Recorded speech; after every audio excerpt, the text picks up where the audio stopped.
अस्सलाम वालेकुम दोस्तों, मैं हूं रिजवान और मैं वेलकम करता हूं आपको लर्न विद रिजवान पे। एक्चुअली मैं बात को बहुत ही शॉर्ट टाइम में आपको क्लियर कर देना चाहता हूं। एक्चुअली हमारे एक व्यूवर जिन्होंने हमारी वीडियोस देखी और उन्होंने एक क्यूरी जनरेट की थी, वो ये थी कि मैंने सेकंड वीडियो में जब मैंने विजुअल कोड स्टूडियो यूज़ किया है तो मैंने एक जुमला बोला है, वो ये है कि मेरे पास तो ऑलरेडी ये इंस्टॉल्ड है। तो जो हमारे व्यूअर थे उन्होंने हमसे ये पूछा कि आपके पास तो ऑलरेडी इंस्टॉल्ड है, अभी इंस्टॉल कैसे करना है, ये हमारी तो परेशानी है, हमें तो बताया जाए ना कि किस तरह से हमने इसको इंस्टॉल करना है। तो मैंने कहा ठीक है, बहुत जल्द मैं आपके लिए ये एक पूरा ट्यूटोरियल जो वीडियो है वो मैं अपलोड कर देता हूँ। तो आज हम सीख लेंगे 2-4 मिनट में ही कि हम ये कैसे इंस्टॉल करते हैं, ताकि वो व्यूअर्स, बिकॉज ये हमारे बिगिनर्स के लिए है कि जो लोग बिल्कुल भी ना हाउ नहीं रखते हैं वेब डिज़ाइनिंग डेवलपमेंट के रिगार्डिंग, तो वो क्या करेंगे, हमारी वीडियो सिर्फ देखेंगे, देखने के बाद वो अपने घर पे बैठ के ही ईजीली वेब डिज़ाइनिंग का जो है वो काम सीख सकते हैं। तो उसका तरीकाकार क्या है, जो क्यूरी थी वो ये थी कि हमें भी बताया जाए कि आपने इसको इंस्टॉल कैसे किया है। तो उसके लिए ये है कि सबसे पहले तो जो मैंने इंस्टॉल किया हुआ है मैं उसको अनइंस्टॉल करता हूँ। तो मैं जाऊँगा कंट्रोल पैनल पे। कभी भी कोई भी सॉफ्टवेयर जो आपने अपने सिस्टम में इंस्टॉल किया हो, आपने उसको अनइंस्टॉल करना हो तो आप क्या करते हैं, कंट्रोल पैनल पे जाते हैं। तो कंट्रोल पैनल इस तरह से एक विंडो आपके सामने ओपन होती है। जब ये विंडो आपके सामने ओपन होती है तो यहाँ पे आता है प्रोग्राम एंड फीचर्स, ये वाला जो एक टैब है, इस पे जब आप आएंगे तो ये है प्रोग्राम एंड फीचर्स। इस पे आप क्लिक करते हैं तो आपके सामने पूरी की पूरी लिस्ट खुल जाती है कि आपके सिस्टम में इस वक्त कौन कौन सा सॉफ्टवेयर जो है वो इंस्टॉल्ड है। तो यहाँ पे हम देखते हैं कि कौन सा सॉफ्टवेयर जो है अभी हमने अनइंस्टॉल करना है। तो यहाँ पे हमें नजर आ गया माइक्रोसॉफ्ट और विजुअल स्टूडियो कोड। तो ये है जी 183 MB का और हमने इसको अनइंस्टॉल करना है। ये एक तरीका है कि हमने कोई भी सॉफ्टवेयर प्रॉपर जो अनइंस्टॉल करना हो अपने सिस्टम में से, तो वो हम किस तरह से कर सकते हैं ये भी हमें पता चल जाएगा इस वीडियो में। और साथ में हम ये भी सीख लेंगे कि हमने एक सॉफ्टवेयर जो है वो इंस्टॉल कैसे करना है, वो भी हम सीख लेंगे। तो हमने क्या किया, इसके ऊपर राइट क्लिक किया, अनइंस्टॉल, हमने इस पे बटन क्लिक करना है तो ये अनइंस्टॉल होना स्टार्ट हो जाएगा। अभी ये हमारे सामने एक विंडो खुली है, उसने पूछा are you sure you want to completely remove Visual Studio Code and all of its components. Yes, मैं बिल्कुल डैम श्योर हूं, तो मैंने यस पे क्लिक कर दिया। अब ये क्या हुआ, हमारा अनइंस्टॉल जो स्टेटस है वो यहाँ पे शो हो रहा है कि ये कितना इस वक्त तक अनइंस्टॉल हो चुका है। तो अभी हमें पता चल जाता है कि कितना टाइम लेता है। मेरा ख्याल है कि इतने टाइम में ये इंस्टॉल नहीं हुआ था जितनी देर में ये अनइंस्टॉल हो गया। तो अभी ये अनइंस्टॉल हो जाएगा। तो अब फिर से वो जो क्वेश्चन था हमारे व्यूअर का कि हमें ये बताया जाए कि हमने इंस्टॉल कैसे करना है, तो बस हमें इतना पता होना चाहिए कि हमने ये गूगल से कैसे डाउनलोड करके इंस्टॉल करना है। अब ये देखिए यहाँ पे उसने एक विंडो ओपन की है, visual Studio code was successfully removed from your computer। हमने ओके किया तो यहाँ पे जो लिस्ट में आ रहा था अब यहाँ से भी वो रिमूव हो गया। अब हमने इसको इंस्टॉल कैसे करना है, हमने मिनिमाइज किया, हम चले जाते हैं जी सीधा गूगल पे। कोई भी सॉफ्टवेयर जो हमें इंस्टॉल करना हो डायरेक्ट गूगल करें, हमने करना है विजुअल स्टूडियो कोड। ये ऑटोमेटिकली यहाँ पे उसने प्रेडिक्शन दे दी है, हमने इस पे इंटर का बटन प्रेस किया तो यहाँ हमारे सामने जो है ये उसका प्रीव्यू आ गया, हमें पता चल गया ये है। तो ये विजुअल स्टूडियो कोड है, ये है जी डाउनलोड विजुअल स्टूडियो कोड। हम इस पे क्लिक करते हैं डायरेक्ट ही ताकि ये हम डाउनलोड करें।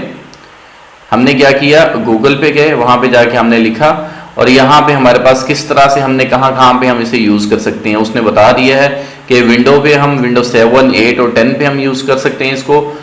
यूज़र इंस्टॉलर क्या है 64 बिट 32 बिट, और सिस्टम इंस्टॉलर जो है वो 64 भी है 32 भी है। जिप फाइल जो है वो 32 भी है और 64 भी है। सेम हियर यहाँ पे .deb RPM और उसके साथ साथ जो है हम मैक पे भी इंस्टॉल कर सकते हैं। तो हमने करना है विंडोज़ पे, क्योंकि हम विंडो यूज़ कर रहे हैं। तो हम क्लिक करेंगे यहाँ पे विंडोज़ पे, तो यहाँ पे हो गया गेटिंग स्टार्टेड। अब क्या है, उसने थोड़ा सा उसका हमें एक व्यू दे दिया है। तो ये अभी हमारे सामने जो है वो IDM जो है हमने कॉन्फ़िगर किया हुआ है उसके साथ इसको। तो हमने इस पर क्लिक किया तो ये 41.715 MB की ये हमारे पास फाइल है, ये हमारी डाउनलोड हो जाएगी। अभी हमारा जो है बातें करते करते ये 12% जो है हमारा ये सेटअप जो है ये डाउनलोड हो गया है हमारे सिस्टम में।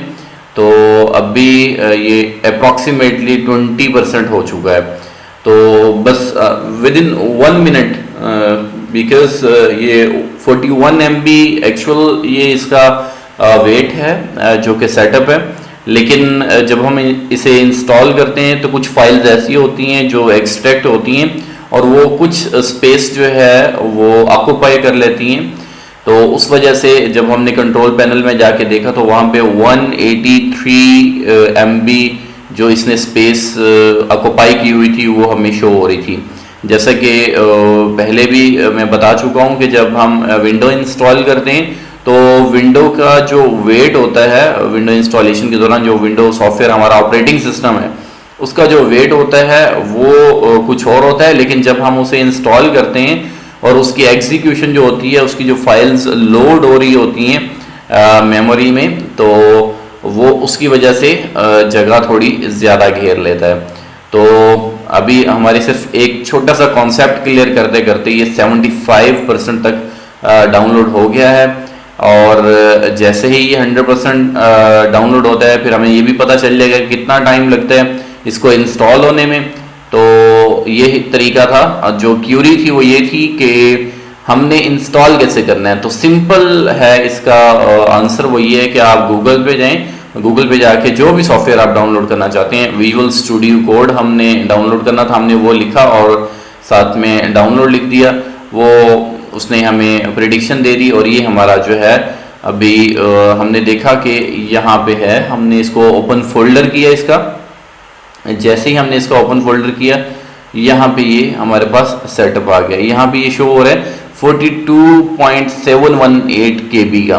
तो हमने इसको क्या किया, राइट क्लिक किया और इसको हमने रन एज एडमिनिस्ट्रेटर किया। तो ये हमारा जो सेटअप है वो कहता है कि if you would like to install versus code तो download the system installer instead of, okay हमने ओके कर दिया। तो नेक्स्ट किया और यहाँ पे जब भी कोई भी कंपनी जो अपना सॉफ्टवेयर हमें देती है उसकी कुछ टर्म्स एंड कंडीशंस होती हैं, तो हमने उसे एक्सेप्ट करना है। बिकॉज अगर हम इसे डू नॉट एक्सेप्ट करते हैं तो डेफिनेटली हम प्रोसीड नहीं कर पाएंगे। एक्सेप्ट करना है और हम इसको वैसे पढ़ सकते हैं, ये जो इसकी टर्म्स एंड कंडीशंस हैं इसको पढ़ लें तो हमें पता चल जाएगा कि हम इसको किस किस तरह से यूज़ कर सकते हैं। और फिर उसके बाद आई एक्सेप्ट द एग्रीमेंट और उसे हमने नेक्स्ट किया। सी ड्राइव में ये जाके प्रोग्राम्स में ये जाके सेव होगा और हमने इसको नेक्स्ट किया। और उसके बाद अगर हम इसको कहीं चेंज करना चाहते हैं तो हम ब्राउज कर सकते हैं, लेकिन हमने नेक्स्ट किया। अब यहाँ पे कुछ इसने ऑप्शंस दिए हैं कि एडिशनल कोई टास्क करे, तो हमें एडिशनल टास्क करवाने की अभी यहाँ ज़रूरत नहीं है। तो अब हमने इसको किया नेक्स्ट और इंस्टॉल कर दिया। बस ये देखते ही हमारा सिस्टम पे इंस्टॉल हो जाएगा और हम इसे देख पाएंगे कि किस तरह से काम करता है। तो यहाँ तक था ये हमारा जो सेटअप है वो हमने किस तरह से इंस्टॉल करना है। कोई भी सॉफ्टवेयर जो आपको रिक्वायर्ड हो आप गूगल करें आराम से, उनसे वहाँ से आप डाउनलोड करें फाइल को डाउनलोड करने के बाद आप उसको एग्जीक्यूट कर दें। जो सेटअप फाइल है, सेटअप फाइल एग्जीक्यूट हो जाएगी तो वो आपके सिस्टम पे इंस्टॉल हो जाएगा। लेकिन उसके लिए एक चीज़ जो है वो बहुत ही ज़रूरी है, वो ये है कि आपकी वो फाइल जो आप डाउनलोड करके इंस्टॉल करना चाह रहे हैं वो कंपैटिबल हो। तो हमने इसको फिनिश किया। तो यहाँ तक थी हमारी ये वाली वीडियो और इसी तरह से आप इसको यूज़ भी कर सकते हैं। अब ये है और ये वही विंडो है जो हम पहले डिस्कस कर चुके हैं कि विजुअल स्टूडियो कोड को हम यूज़ करते हुए क्या करते हैं, हम अपना टाइम सेव करते हैं, और टाइम सेव करेंगे तो डेफिनेटली टाइम इज़ मनी। तो ये हमारे सामने जो है वो विंडो ओपन हो गई है। हम यहाँ से फाइल और बाकी जो है इसका प्रोसीजर वो मैं पहले भी आपको बता चुका हूँ। तो हम क्या करेंगे, न्यू फाइल पे हम क्लिक करेंगे तो हमारे सामने एक नया पेज खुल जाएगा। तो उस नए पेज पे आके हम उसको पहले फाइल को सेव करेंगे, और सेव करके क्या करेंगे, जहाँ कहीं पे भी हमने उसको रखना है, बिकॉज कोई भी प्रोजेक्ट जब हम बना रहे होते हैं तो उसको हम एक प्रॉपर एक लोकेशन देते हैं। तो अब ये हमारे सामने है। फर्दर जो इससे आगे प्रोसीजर है वो हमारी जो लेसन 2 वाली वीडियो है वहाँ पे आप जाके देख सकते हैं। बहुत शुक्रिया, आपने अपना कीमती टाइम दिया। यहाँ तक के लिए मेरा ख्याल है इतना काफ़ी है। फर्दर मैं वीडियो को प्रोलॉन्ग नहीं करना चाहता। आई बिलीव कि आपको ये वीडियो ज़रूर पसंद आई हुई होगी, क्योंकि जैसे आपने क्वेश्चन किया हमने उसका आपको आंसर दिया है। तो अगर फिर भी कहीं पे हमारी जो भी लेक्चर्स होते हैं उनमें अगर आपको कहीं पे कोई कमी नज़र आए या फिर किसी चीज़ की समझ नहीं लगती है, आप हमारा जो पेज है लर्न विद रिजवान, आप फेसबुक पे जाएं, वहाँ पे हमारा जो पेज है लर्न विद रिजवान, वहाँ पे आप जाके वहाँ पे भी आप अपना मैसेज जो है वो ड्रॉप कर सकते हैं। इसके अलावा आप हमारी उस वीडियो के नीचे जो कमेंट बॉक्स होता है वहाँ पे भी आप अपना मैसेज हमें ड्रॉप कर सकते हैं। तो ये आप पे है कि आप कौन सा वे जो है वो पसंद करते हैं। थैंक यू सो मच, यहाँ तक के लिए आपने अपना कीमती टाइम दिया, और डेफिनेटली आप इसको बिल्कुल नहीं भूलेंगे कि आपने इस चैनल को सब्सक्राइब भी करना है, और बेल बटन पे क्यों प्रेस करना है, वो इसलिए क्योंकि जैसे ये क्यूरी थी इस तरह की छोटी छोटी क्यूरीज जो होंगी, जो जब आप प्रोग्रामिंग करने के लिए बैठेंगे तो वहाँ पे आपको फेस करना पड़ेगी। तो वो क्यूरीज जो हैं वो आपके साथ साथ जो है वो सॉर्ट आउट होती रहें। तो उस चीज़ के लिए फिर आपको बेल बटन पे क्लिक करना है ताकि आपको हमारी अपडेटेड वीडियोस मिलती रहें।